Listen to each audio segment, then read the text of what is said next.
Hello everybody, welcome to Tiny Time Big Results, the podcast, and today I'm really excited because I have a lovely guest expert who is just going to wow you with her brilliance over the next few minutes. I'm really delighted to welcome Morena Russell, and Morena Russell is a business money coach, and she helps female entrepreneurs take control of their business finances to actually see their profit and to pay themselves more.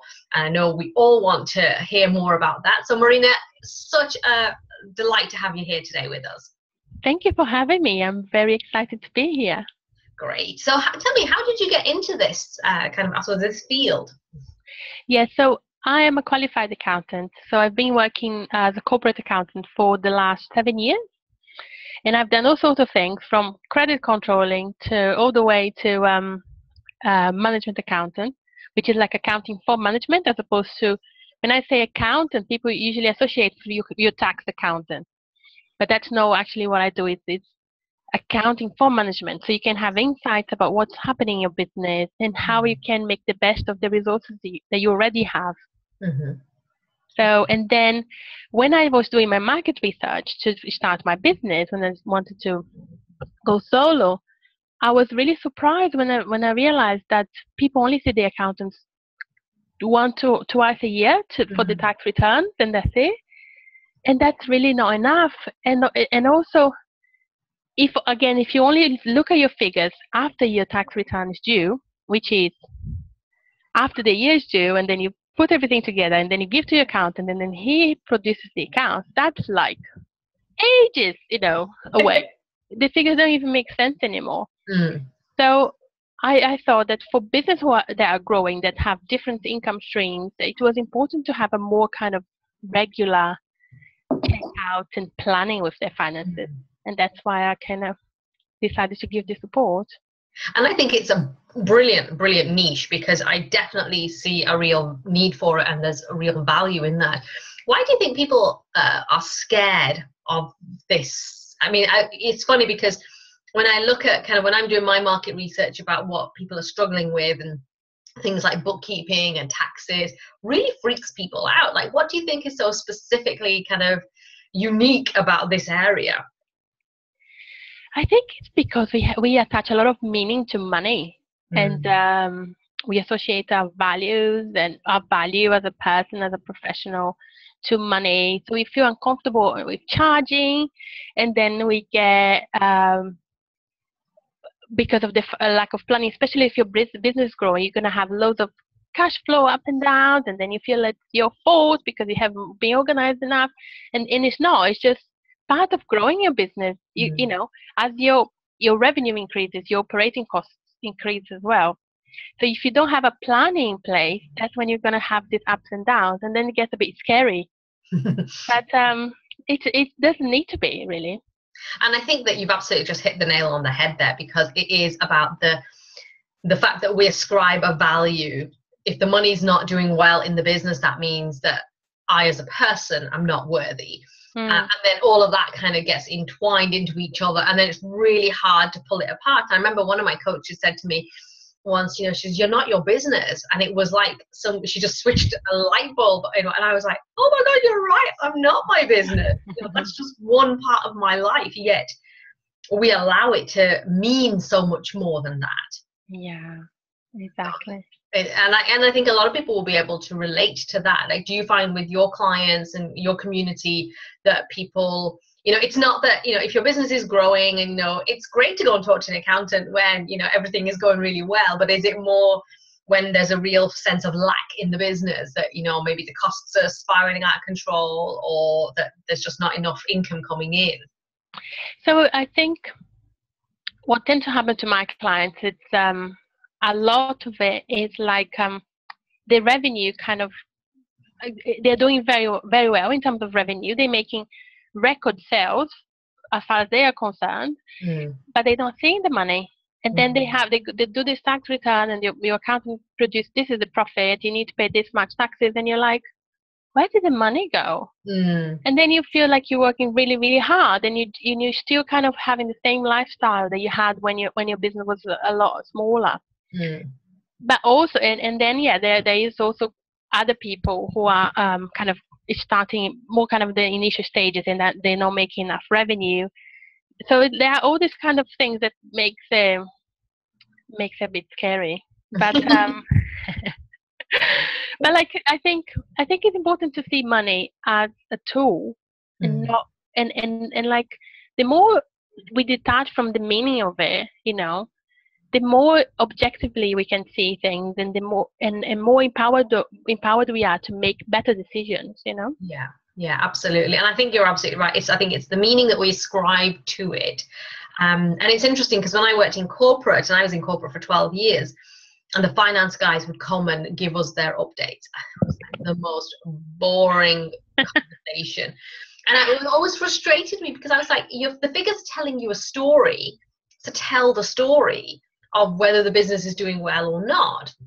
And, and that always frustrated me because it was like, and as you can see on that line, it says this, and, and they'd just be reading. I was like, I can read.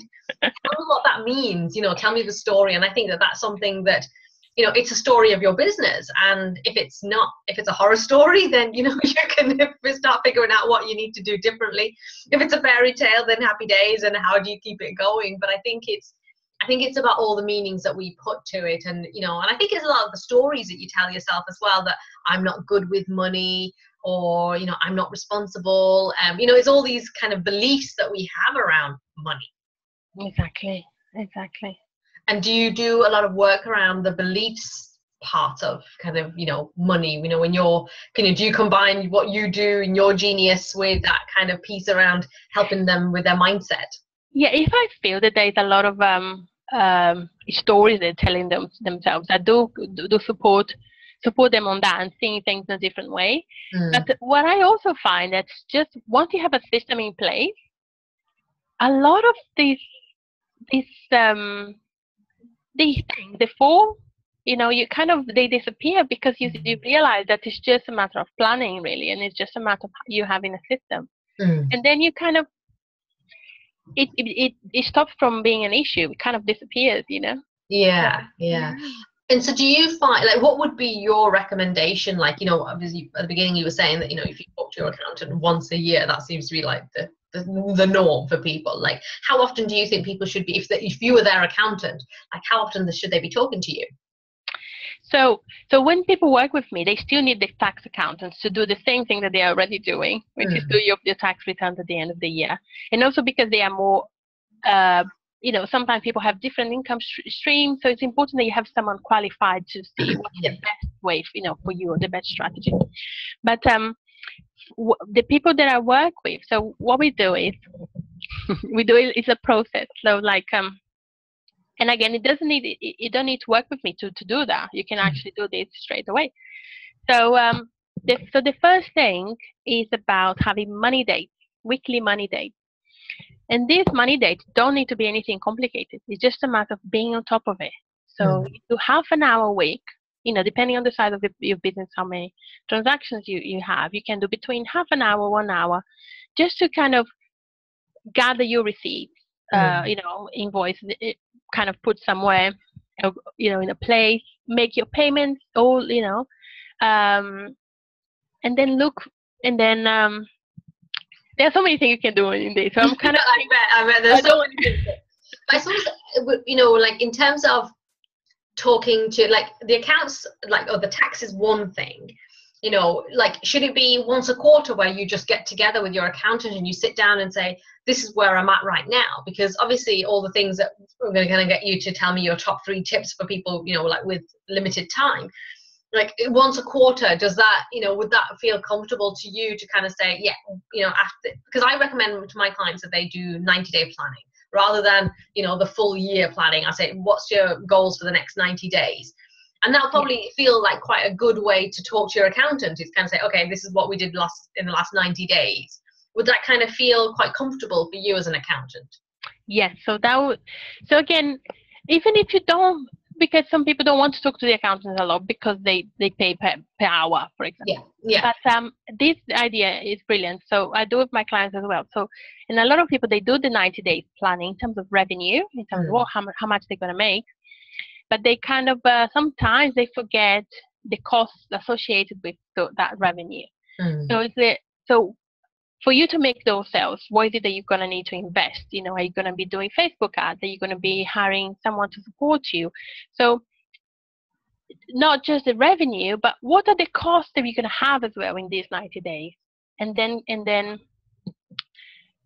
it says the internet is unstable, so I hope it's still. Yeah, I can hear you fine. Yeah.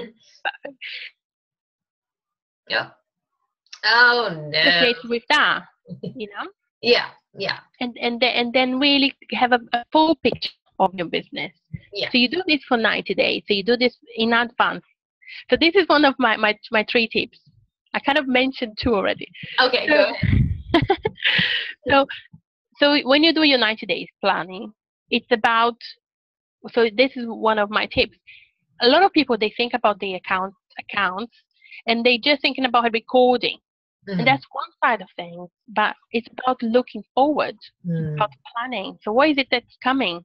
Yes. So you're not surprised to receive a bill that you need to pay right now that you haven't kind of foreseen. So it's about looking forward and being always looking forward, not just kind of recording what's happened, always looking forward. So you have this 90-day planning, and then each month you sit down and you compare what happened to what you planned. And in this way, you're going to start challenging your assumptions, and you're going to see it. The first time you do it, it's kind of up in the air. You don't really know what you're doing. But you see, as you do it, and as you compare your actions to what you planned, you see how much insight you have through your business and how much you know already. Yeah. So then you start creating this space of like, what's happening in my business, what's working, what are my metrics, and things like that.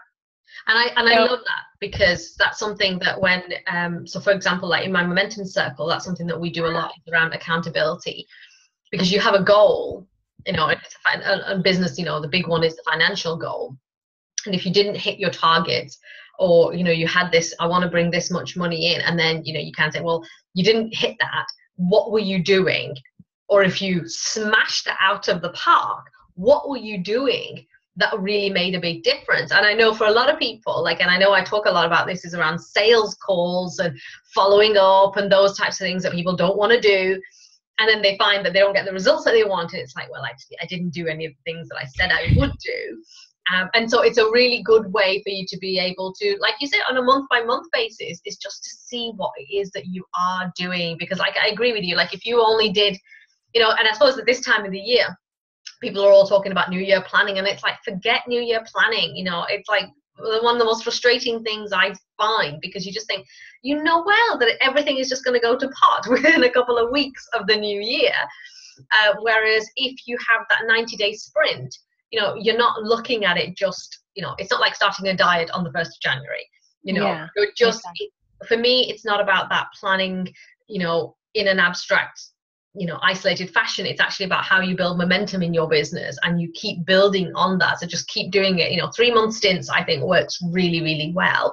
Yeah. And like you say, then, you look at your spreadsheet and you think, good month, bad month, and then you look at your metrics. Yeah. And then you say, oh, well, what have I done and what have I not done? Definitely, yeah. Yeah, and I think that's really powerful. So let's go back. You had a money date. That was have a money date every week. Even if, for a lot of people, I know certainly, in coaching fields, consultancy, there might not be a huge amount. It's not like a retailer. You're not going to have a huge amount of transactions coming through every single week. So it's not going to take long, really. And you're creating this habit of doing half an hour. You will see how useful it is, for you to have this this time, and just to kind of you start getting things in order, and then it doesn't go in your head like, oh my god, I have all this stuff to do, and kind of it just little by little, and being constant is how you get all done. So do your 90-day planning. That was another one of your tips, was around looking forward as well as looking back, because you don't want to be, otherwise you're always reactive. You're always looking at what's already happened, but you're not being proactive. So that's a really, really good tip as well. And just do them as the 90-day sprints. Yes. Yeah. Okay. And another one, this is a little one, because it's not one of the 3, but I just want to mention. So again, in terms of being productive and getting things done, is everyone knows about marketing, for example. We, in sales, we automate as much as we can. So you kind of eliminate the repetitive tasks. So with finance, it's the same thing. So the sooner you can get an accounting software working for you, where you can forward your receipts there and it's already there in the same place, forward your invoice, take a picture of your receipt and throw away the paperwork. The sooner you do that, they are very reasonable price nowadays. The better. People sometimes are scared, but Excel spreadsheets, and as much as I love them for doing planning and looking forward, for your day-to-day, it's not ideal because you can delete the formula. You can also, there are lots of chances for things to go wrong. So that's one tip, to start using accounting software as soon as possible. Perfect.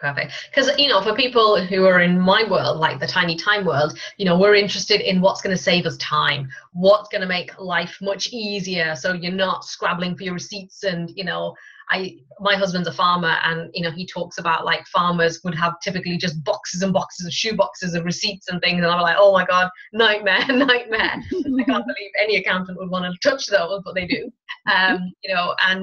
But it's like, what can make your life easier, whether it's a 5-minute check-in at the beginning of the week. And I think that's quite handy, because again, you're thinking, what is it that I really want to achieve this week, and making sure that your activities are all lined up to that. But so a money date once a week, do your 90-day planning and make sure you're being proactive, not reactive.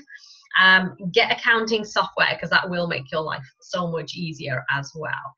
Morena, that has been so useful. Thank you so much. Is there anything else that you wanted to add? I just want to give my last tip. Yes. Oh, yes, do. We'll take all the tips. Sorry. So the last one is about separating your money in pots. So having your money, having like percentages of, like, when you do your planning and so when you do your planning, and people are very scared of the word budget. So it's not what people think. It's not about cutting everything that you like and living in misery. It's about helping you to foresee what's coming. Yeah. And then once you have that plan, then you see that actually you have the revenue, you have your money for your operating costs, you have money for paying yourself, and you have a profit, and you do the percentages. So what you do is you move everything else to a different account, right? So like you leave because it's human nature to look at the bank account and see how much we have left to spend. So if you leave everything there, it's really hard to spend it. So if you have this percentage of what you plan, and you move everything out and just leave on the account the operating expenses, you obviously you're going to be putting away the money for paying your taxes at the end of the year. You're going to have the money to pay yourself, and then having a different account. So that's the other tip, my last tip. So keep your money separate, don't be kind of just including it all in one bundle. So getting really specific, and I suppose a lot of people are probably thinking, I'm not making enough money to be able to do that. But, genuinely, they're good practices, because you kind of think if you start small, then as you get bigger and as your business will grow, then it will be easier as well. So rather than having to do it at that stage. Exactly. Really, really useful. Morena, if people would like to find out more about you, how do they find you? So on my website, www.morenarussell.com, and I have on Facebook as well. I have a group which is called Women Who Master Their Money. Excellent. And Okay, fantastic. And do you have a free gift on your website that people can go onto? Yeah. So I have both. How to maximize your profits. So again, like some tips on that. And I also have a strategy calls where you can actually, one second, my love. Sorry, I have my son here. It's all right. I can hear my baby crying as well.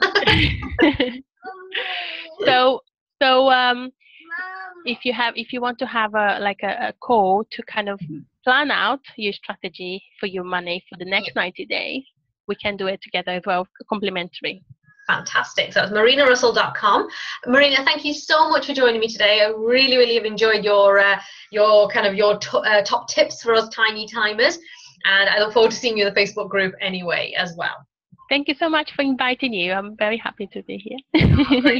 And everybody, I hope you've enjoyed today's episode with Morena, and we're talking about how to manage your money.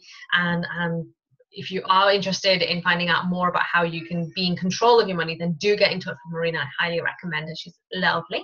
And thanks so much for joining me on the podcast today. Be sure to catch me on Facebook. I do regular Facebook Lives, and also get me on yasminborji.com, where I talk to you about all things focus and leverage. So that's it for this week, and I'll talk to you again soon. Take care.